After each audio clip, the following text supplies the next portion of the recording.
안녕하세요. 반갑습니다. 이번 시간에는 6장 실험조사에 대해서 강의를 진행을 하도록 하겠습니다. 네, 목차로는 실험조사의 기본 개념에 대해서 설명하도록 하겠습니다. 그리고 실험조사 설계의 일반에 대해서 설명을 하고 실험조사 설계의 유형에 대해서 알아보도록 하겠습니다. 그래서 이번 시간에는 개념과 일반 사항과 그리고 유형을 잘 이해하시면 이번 시간에는 강의를 잘 들으신 걸로 생각을 하면 되겠습니다. 그러면 실험조사의 의의에 대해서 설명을 해보도록 하겠습니다. 실험을 통하여 자료를 수집하고 분석하는 연구를 말하며 두 집단으로 나누어서 한 집단에는 독립변수를 도입하고 또 다른 집단에는 독립변수를 도입하지 않은 상태에서 두 집단 사이를 비교함으로써 독립변수가 종속변수에게 주는 효과가 있나 없나를 평가하는 것이 되겠습니다. 그래서 독립변수를 도입하는 경우에는 이렇게 독립변수를 도입한 경우는 실험집단이라고 얘기를 하고 독립변수를 도입하지 않은 다른 집단은 통제집단이라고 얘기를 하면서 독립변수를 도입하지 않은 상태라고 말씀을 드리겠습니다. 그래서 실험집단에는 변수를 도입했기 때문에 어떻습니까? 누군가의 개입이 있다라는 것이죠. 그런데 여기 다른 집단 통제집단에는 이 누군가의 개입이 여기는 하지 않는다라고 생각을 하시면 되겠습니다. 그래서 사회복지기관에서 실시하는 프로그램의 평가일 경우에 많이 실험조사를 하게 되고 사회복지정책의 평가나 지역사회 개발에 대한 평가 등이 필요할 때 이 실험조사를 많이 하게 됩니다. 그래서 사회복지기관의 프로그램 평가인 경우에 복지관에서 S중학교 40명의 학생을 대상으로 사회사업 프로그램인 행복한 교실이 집단 응집력에 어떤 영향을 미치는지 알아보려고 한다. 각각 20명씩 실험 집단과 통제 집단을 배치하고 연구자는 행복한 교실이 집단 응집력을 향상시킬 것이라고 예측한다. 그렇게 해서 어떻습니까? 독립변수를 도입한 집단은 실험 집단, 그리고 독립변수에 우리가 인위적인 것이 들어가지 않는 것에는 어떻습니까? 독립변수를 도입하지 않은 것에는 통제 집단이라고 하였다. 그리고 또 사례 2를 살펴보면 국민기초생활보장제도의 도입 이후에 빈곤층이 도입 이전보다 감소하였는지, 빈곤층의 실질 소득이 얼마나 증가하였는지를 실험조사를 활용하여서 평가할 수 있습니다. 그리고 이를 통해서 국민기초생활보장정책에 대한 과학적으로 평가를 할 수 있겠습니다. 그래서 일단은 이 실험을 하고 나서 그 실험의 효과가 있다면 어떻습니까? 국민기초생활보장정책에 과학적으로 평가를 해서 정책으로 도입을 하기가 쉽다라는 얘기죠. 그래서 실험의 특징을 한번 살펴보도록 하겠습니다. 실험은 효율적이며 효과적으로 변수를 조작하고 통제하려는 것입니다. 그리고 이제 실험은 연구 대상에 대한 여러 변수 간의 원인과 결과관계, 즉 인과관계 내지는 인과성을 주로 파악을 합니다. 쉽게 말하면 어르신들에게 프로그램을 진행을 하였더니 어르신들의 삶의 질이 올라가였다라는 식으로 만약에 결과가 나올 수가 있겠죠. 이 결과는 어디에서 나올 수 있냐면 제가 마산 해원구에 복지관에 강의를 지금 나가고 있습니다. 그래서 한 집단은 매주 금요일 어르신들의 삶의 질을 올리는 프로그램에 1시간씩 참여하게 하고, 다른 한 집단은 저희가 개입하지 않고 통제 집단으로 저희가 조사를 하려고 합니다. 그렇게 했을 때 결과가 금요일마다 오셔서 프로그램에 참여하시는 분들의 삶의 질이 올라갔다고 한다면 어떻습니까? 이 프로그램이 어떤 점이 삶의 질을 올렸는지는 조금 있다가 내적 타당성, 외적 타당성에 대해서 저희가 공부는 하겠지만, 결국은 프로그램에 참여함으로써 어르신들이 즐거운 시간에 1시간 정도 노출되면서 오히려 이제 가정에 돌아가면 스트레스가 발생하지 않고 적어도 뭐 하루 이틀 정도는 즐겁고 행복하다라는 말씀을 하시기 때문에 효과가 있었다라는 거죠. 그래서 그런 것들을 프로그램을 일반화하기 위해서 이런 프로그램을 저희가 실험 조사를 하게 됩니다. 그리고 실험은 보다 체계적이고 정밀하게 인과관계를 파악을 하고 독립변수가 의식적으로 조작한다는 측면에서 실태조사와는 다릅니다. 그리고 실험은 문헌조사나 경험조사, 사례조사 등과 같은 사후조사와 구별이 됩니다. 쉽게 말해서 문헌조사를 한다는 것은 어떻습니까? 어르신들의 행복한 삶을 위한 프로그램을 계속 진행하였더니 어르신들의 삶의 질이 올라갔었다. 이런 책들을 통하여 다양한 책들을 가지고 비교 분석하는 거죠. 비교 분석을 하게 되면서 거기서 어떤 결과를 만들어내는 것입니다. 경험조사는 저처럼 제가 한 집단의 프로그램을 진행을 하면서 이 집단에 3개월이면 3개월, 1년이면 1년 이렇게 기간을 두고 프로그램을 계속적으로 진행을 하였더니 이분들이 행복의 지수가 올라갔다라는 것을 저희가 검증해내야 되는 것입니다. 그리고 또 프로그램에 참여하였지만 행복하지 않다라고 나올 수도 있는 거죠. 그래서 실험을 하는 겁니다. 그리고 사례조사, 저희의 경험은 아니지만 다른 사람의 사례를 가지고 조사를 하는 같은 이런 사례조사 등이 있으며 인과관계 분석 등에 관한 연구라는 측면에서는 유사하지만 실험은 미래지향적인데 반해서 사후 연구는 과거지향적입니다. 자, 실험은 미래지향적인데 반해서 사후 연구는 과거지향적이라는 거 하나 알고 계시면 좋을 것 같습니다. 즉, 사후 연구가 시간적으로 이미 발생한 변수관계에 대한 파악이라면 실험은 앞으로 일어날 변수관계에 대한 파악입니다. 또한 사후 연구는 실태조사에 있어서 마찬가지로 변수를 조작할 수가 없습니다. 그리고 실험은 실태조사의 성격을 가지면서도 사후조사의 성격을 갖는 현지 연구와 구별이 됩니다. 현지 연구는 자연적인 조건 하에서 관찰이 이루어지는 장점이 있으나 관찰에 있어서 변수의 통제가 불가능하다는 단점이 있습니다. 반면에 실험은 실험 조건을 인위적으로 조작한다는 단점이 있을 수 있죠. 그러나 변수의 조작과 통제가 이루어진다는 장점이 있기도 합니다. 실험의 목적에 대해서 말씀드리겠습니다. 실험은 순수하고 오염되지 않은 통제된 조건 하에서 독립변수와 종속변수와의 관계를 파악을 합니다. 여기서 독립변수는 우리가 약속을 하였습니다. X라고 말한다. 그리고 종속변수는 우리가 약속을 하기를 Y라고 표현하기로 했습니다. 그래서 실험자는 X 독립변수는 Y 종속변수에 영향을 미치는가, 어떻게 얼마나 영향을 미치는가, 그러한 관계를 함수 관계로 나타낼 수 있는가 등과 같은 관계를 파악하는 데 있습니다. 쉽게 말해서 제가 가는 그 어르신들 대상의 치매 예방 교육이 과연 삶의 질의 효과를, 행복의 지수를 올리는 데 효과가 있었나, 어떻게 효과가 있었고 얼마나 영향을 미쳤는가에 대해서 알아보는 것이 중요한 것입니다.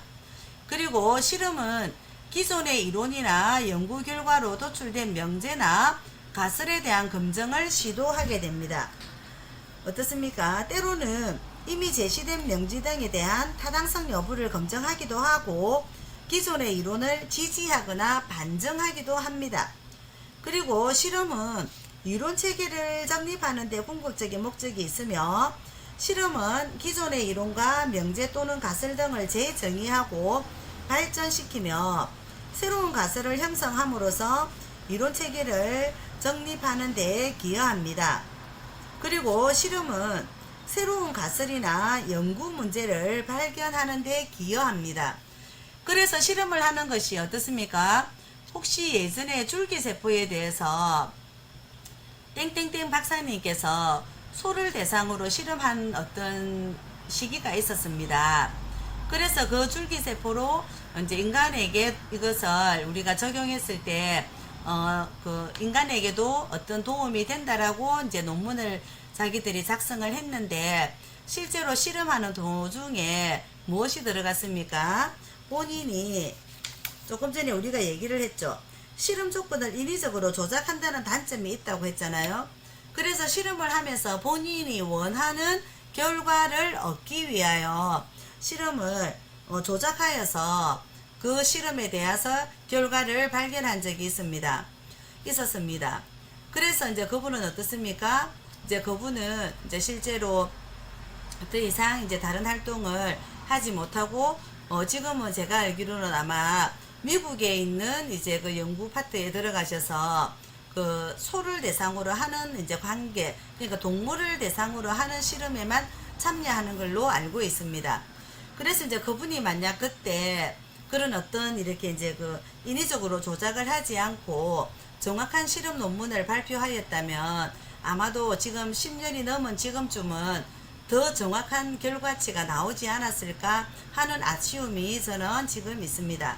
그래서 지금 당장 내 조사가 조금 틀렸다 하더라도 그 잘못된 것을 조작해서 다른 사람들에게 발표를 하는 것보다는 새로운 가설이나 연구 문제를 계속 발견하는데 기여한다는 마음으로 여러분들도 생활 속에 실험 같은 것들을 하나씩 해보시면 좋을 것 같습니다. 그리고 실험실 조사에 대한 종류입니다. 실험 상황에 대한 분류로는 실험실 실험, 현지 실험, 그리고 실험실 실험과 현지 실험의 비교에 대해서 설명을 드리도록 하겠습니다.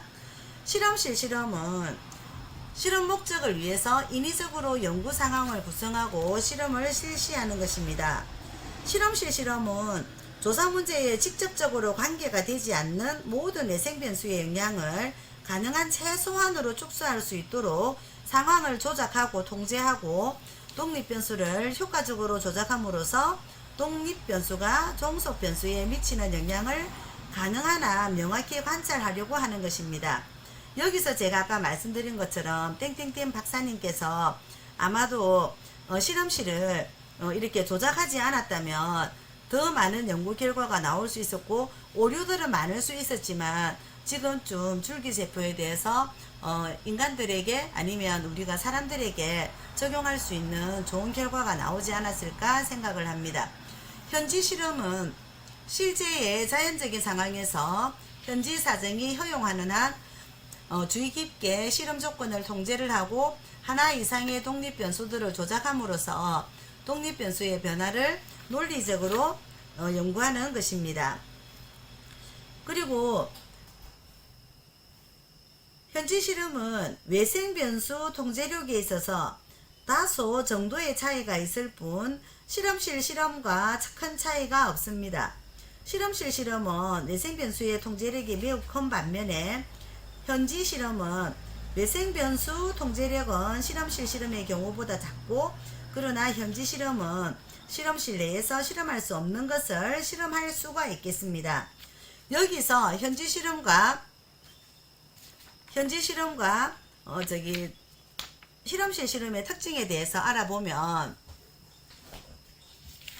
현지 실험과 실험실 실험의 특징에서 실험실 실험은 실험 조사자는 어떤 연구를 연구하기 위해서 인위적으로 연구사항을 조성할 수 있고, 실험 조사자가 실험 대상자를 실험 집단과 통제 집단에 배정하는 것을 통제할 수가 있다. 그리고 실험 조사자가 종속 변수에 영향을 미친다고 생각하는 독립 변수를 실제로 통제할 수 있습니다. 그리고 실험 조사자는 하나 또는 몇 개의 관심 있는 독립 변수를 조작할 수 있고, 실험실의 실험의 장점으로는 측정이 정확하다는 겁니다. 실험실에서 측정은 고도로 통제된 상황에서 이루어지기 때문에 다른 조사와 비교해서 일반적으로 보다 정확한 측정을 할 수 있게 되고, 이는 측정 오차를 최소화하고 동시에 외생 변수가 미치는 영향의 정도를 최소화할 수 있습니다. 그리고 내적 타당도를 높일 수 있고 외생 변수의 통제를 가능하고, 그리고 무작위화로 할 수가 있으며, 또 조작이 용이하나 조사자가 한 개 이상의 독립 변수를 원하는 대로 용이하게 조작함으로써 독립 변수를 정확하고 명백하게 부정할 수 있습니다. 따라서 그 조작력이 강하여 연구가 정밀하게 이루어지고 재현할 수 있다는 것이 정말 중요하죠. 어떤 특정의 연구 결과는 차후의 연구에서 반복적으로 다시 그대로 실시할 수 있다는 것입니다.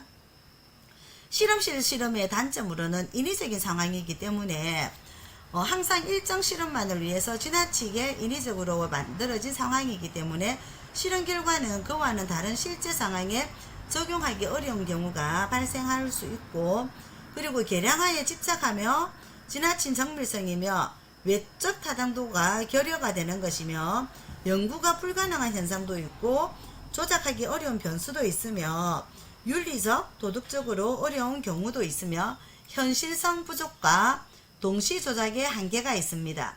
그리고 가식적일 수도 있다는 것이죠. 그런데 현지 실험에 대해서 특성을 제가 살펴보면, 조사가 자연적 상황에서 실시가 되고, 그러면 실험자는 하나 이상의 독립 변수를 조작하는 동시에 그 외에 외생 변수를 가능한 한 통제합니다. 그와 같은 조작이 가능하나 이상의 종속 변수에 미치는 영향을 체계적으로 관찰하고, 그리고 장점으로는 무작위화이면서 현지 실험은 실험 대상의 무작위 할당이 가능합니다. 그리고 실험 대상을 무작위적으로 할당하면 외생 변수가 종속 변수에 미치는 영향을 통제할 수 있고, 독립 변수의 조작이며 또 독립 변수의 영향력이 큽니다. 그리고 외적 타당도가 높고 자연적 상황이며 이론 체계 형성에 기여한다는 것입니다. 단점은 통제력이 부족하고 조작력이 부족하며 정밀성이 부족하고 연구자의 편견 가능성이 있고, 법률적, 윤리적 문제가 어떻습니까? 현지 상황에서 독립 변수의 조작이 때로는 법률적 또는 윤리적 문제를 야기할 수도 있습니다. 그리고 자연성의 손상이며, 그리고 친밀감 형성이 어렵고 상호작용에 따른 문제입니다. 그래서 실험실 실험과 현지 실험의 비교를 살펴보면, 조금 전에 제가 말씀을 드린 것처럼 책 246페이지 책을 살펴보시면 표 6-1입니다. 요인과 실험실 실험과 현지 상황을 살펴보면, 내적 타당도는 실험실 실험은 높지만 현지 실험은 내적 타당도는 낮습니다. 그리고 외적 타당도는 실험실 실험은 낮지만 현지 실험에서는 높고, 그리고 비용은 실험실 실험은 적게 소요가 되지만 현지 실험은 많이 소요가 되고, 시간도 실험실 실험은 적게 소요가 되지만 현지 실험은 많이 소요된다는 거 알고 계시면 좋을 것 같습니다.